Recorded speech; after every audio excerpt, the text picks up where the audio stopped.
Arabic number system came from India. Our numbers, like 405. They came from India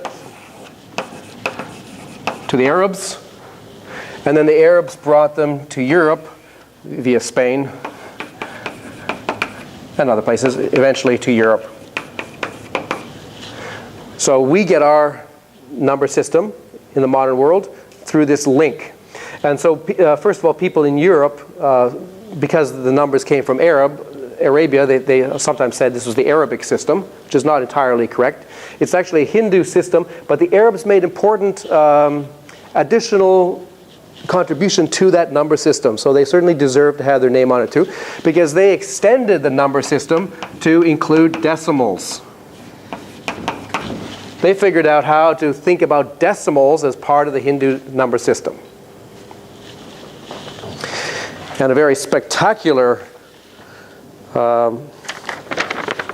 example of that is later, Al-Kashi in 1430 figured out that pi is roughly 3.14159265358979932,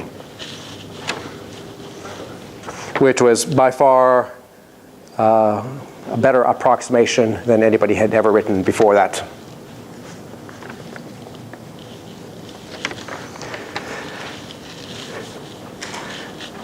Okay, so if you're doing arithmetic with Roman numerals, and then someone comes along and explains to you the Hindu-Arabic number system, the one that we have now, what are you going to do? Well, what did the Europeans do? It took them a long time to accept this. Okay, there was an important fellow called Leonardo of Pisa, who lived around 1200, I suppose, whose name has a nickname Fibonacci, for which he's more well known. He's the discoverer of Fibonacci numbers. He was a leading mathematician around that time, the medieval period. He went around, he heard about these Hindu-Arabic numbers. He thought he knew this was a good idea.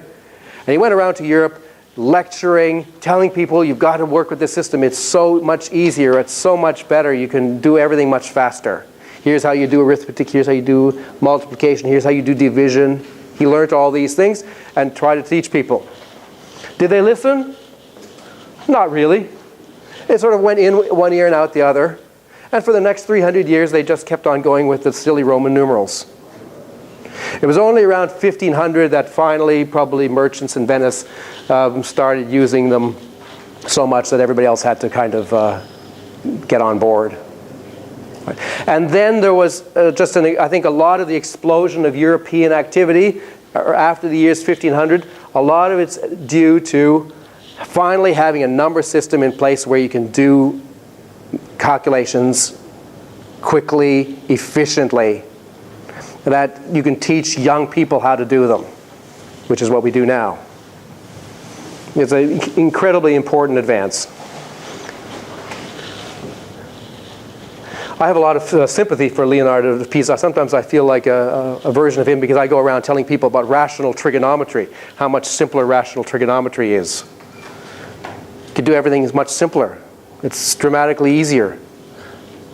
But people are not happy to change. People are very set in their ways. That's always the way it has been. So next time we're going to carry on